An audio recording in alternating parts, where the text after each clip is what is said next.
Hello बच्चों, कक्षा 9 सामाजिक विज्ञान। जैसा कि सामाजिक विज्ञान में आप पढ़ रहे हैं पालनपुर गांव की कहानी। अब उसमें हम उत्पादन के जो मूल विचार हैं उसी को समझने की कोशिश कर रहे हैं। अब उसमें जो है आप लोगों को बताया गया है कि पालनपुर में दो तरह की क्रियाएं हो रही हैं। एक कृषि, ये जो है जो कृषि कार्य हो रहा है, और दूसरा गैर कृषि कार्य होता है। तो पहले हम कृषि कार्य को पढ़ रहे हैं पालनपुर में खेती के द्वारा।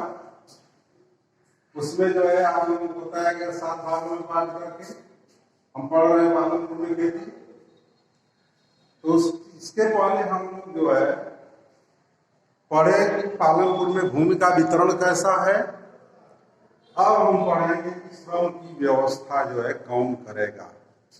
अब देखिए एक चीज और है, आप लोगों को बताया गया कि जो उत्पादन है, उत्पादन के 4 कारक शुरू में ही आपको बताए गए, जिसमें भूमि, श्रम, पूंजी और एक मानवीय पूंजी जिसको कहा गया।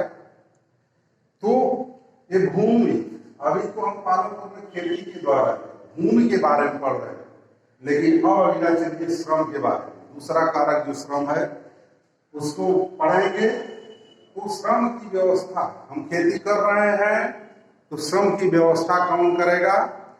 अब आप लोग जानते हैं कि ये जो है भूमि के बाद जो है श्रम का जो है महत्वपूर्ण स्थान है। ये खेती में जो है वस्तुओं के उत्पादन में, फसलों के उत्पादन में जो है श्रम की जरूरत होती है, अत्यधिक परिश्रम की आवश्यकता होती है। अब इसके लिए क्या होता है जरा देखिए, जो छोटे किसान हैं, लघु किसान हैं, अभी जो छोटे किसान और सीमांत किसान, कल अभी बात हो रही थी पिछले वीडियो में कि कौन सीमांत किसान है, कौन छोटा किसान है, कौन जो है मझोला है, कौन बड़ा किसान है। तो जो सीमांत किसान है और जो छोटे किसान है, मतलब जिनका 2 हेक्टेयर या 8 बीघे से कम जमीन है, वह जो है उनको देखा आप अपने गांव में देखिए वो लोग कैसे खेती करते हैं। वे अपने और अपने परिवार के लोगों को लेकर के श्रम की व्यवस्था जो है कर लेते हैं, खेती में लग जाते हैं। अब जो बड़े किसान हैं, बड़े किसान भाई क्या करते हैं, बड़े किसान जब उनका 8 बीघे से ऐसे 2 एकड़ से 2 हेक्टेयर से ज्यादा खेत होता है, तो वह जो है मजदूर, श्रमिक रखते हैं काम पे। अब इस जो श्रमिक रखते हैं वो श्रमिक किस तरह के होते हैं, वो अधिकतर श्रमिक आपने पालनपुर में देखा है कि 450 परिवार में जो है 150 परिवार जो है भूमिहीन परिवार है। तो ऐसे लोग भाई अपना गुजारा बस कैसे करेंगे। तो ये जो है भूमिहीन जो परिवार है, उन्हीं परिवारों से श्रमिक अपना काम करते हैं जो बड़े किसानों के यहाँ। तो ये जो भी श्रमिक होते हैं ये भूमिहीन परिवार के हैं, या ऐसे भी हो सकते हैं कि उनके खेत तो हों लेकिन छोटे छोटे आकार में हो, जिससे उनका गुजारा न हो। तो श्रम की व्यवस्था में देखा कि जो छोटे किसान हैं वो अपना श्रम की व्यवस्था अपने स्वयं कर लेते हैं, खेती में काम में लग जाते हैं।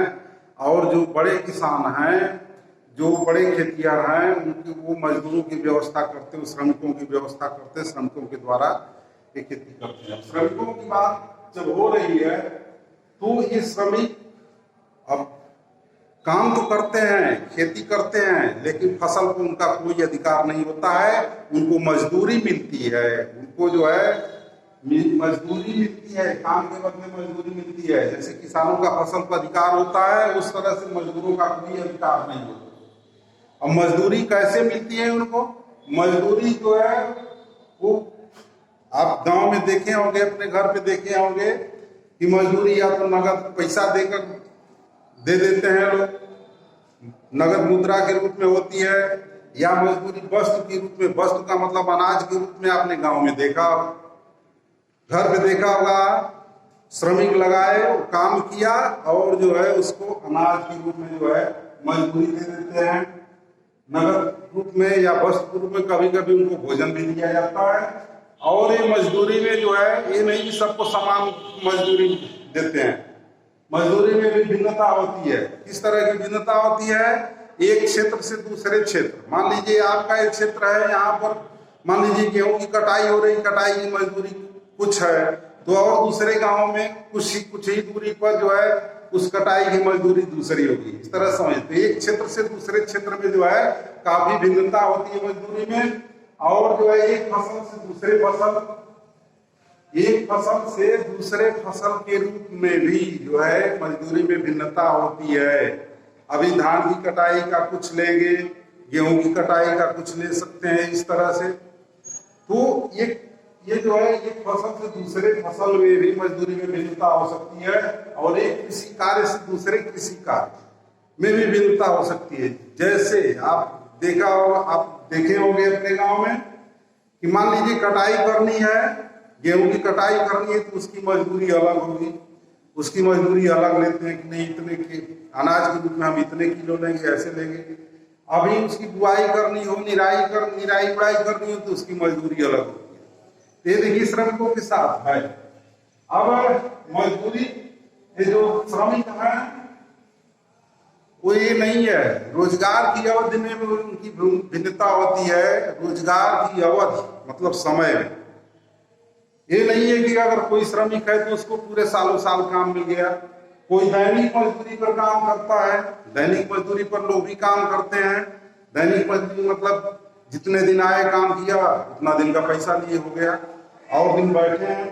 फिर इसके बाद जो है कार्य विशेष की जो है मजदूरी, कोई कार्य विशेष है, ऐसे समय पर उनको काम मिलता है, हमेशा काम नहीं मिलता। जैसे गेहूं की कटाई हुई, गेहूं की निराई हुई, उस समय मजदूरों को काम मिला और बकिया दिन खाली बैठे हैं। और इसी तरह से एक ऐसा भी हो सकता है कि पूरे वर्ष भी किसी को कार्य मिल सकता है, काम मिल सकता है। मान लीजिए कोई किसी के यहाँ रह करके रोज अपना काम कर रहा है, रोज उसके घर रहता है, ऐसी भी मजदूरी हो सकती है, ऐसे भी श्रमिकों को जो है कार्य मिल सकता है। और कभी कभी आपने देखा होगा कि मजदूरी के बदले में खेत अपना जो है अपना कुछ खेत दे दिए, उसमें खेती भी करते हैं, उनका काम भी करते हैं। तो इस तरह से आपने अपने गांव में देखा होगा, पालनपुर भी गांव है, ठीक वही चीज है। आपको अपने गांव की स्थिति समझने के लिए इस तरह पालनपुर की गांव की कहानी जो है पढ़ाई जा रही है। अब ये जो जरा देखिए, वर्ष भर काम नहीं मिलता है, दैनिक मजदूरी पर अधिकतर लोग काम करते हैं। एक उदाहरण दिया गया है आपके किताब में कि डाला नाम का मजदूर है, डाला नाम का श्रमिक है, नाम है उसका डाला नाम का श्रमिक है। वह जो है दैनिक मजदूरी के आधार पर जो है कार्य करता है, उसको पूरे साल काम नहीं मिलता है। अब सरकार जो है मार्च 1917 में ये जो है मजदूरी निर्धारित की थी, श्रमिकों की मजदूरी निर्धारित की है 300 रुपये प्रतिदिन के हिसाब से। लेकिन उस डाला मजदूर को मिलता है 160 रुपये मात्र। अब ऐसा क्यों भाई? 100 जहाँ 300 रुपये मजदूरी है और उसको 160 रुपया मिल रहा है, तो ये देखिए ये क्यों ऐसा होता है? क्योंकि मजदूरों में प्रतिस्पर्धा है, मजदूरों में प्रतियोगिता है। कहने का मतलब ये है कि गांव के 1/3 लोग तो लगभग भूमिहीन हैं, उनके पास जमीन नहीं है, मजदूरी का ही सहारा है, तो काम करने के लिए उत्सुक हैं। लेकिन काम आजकल आप देख रहे हैं आधुनिक खेती हो रही है, तो ज्यादा से ज्यादा काम मशीनों के द्वारा हो जा रहा है। अभी फसल की कटाई करनी हो तो हार्वेस्टर लगा दिए, इस तरह से मड़ाई करनी हो थ्रेसर, तो ये ज्यादा से ज्यादा काम आधुनिक खेती की ये जो है आधुनिक तकनीकी के द्वारा हो रहा है। तो अब मजदूरों को काम नहीं मिल रहा है, तो कम मजदूरी पर भी काम करने के लिए सहमत हो जाते हैं। तो इस तरह आप लोग देखें मजदूरी की या श्रम की व्यवस्था जो है किस तरह से की जाती है, किस तरह से श्रमिक के खेती में काम करते हैं। आप पालनपुर गांव की कहानी के माध्यम से अपने गांव को भी समझिए। ये जो है फिर शेष बातें अगले वीडियो में। धन्यवाद।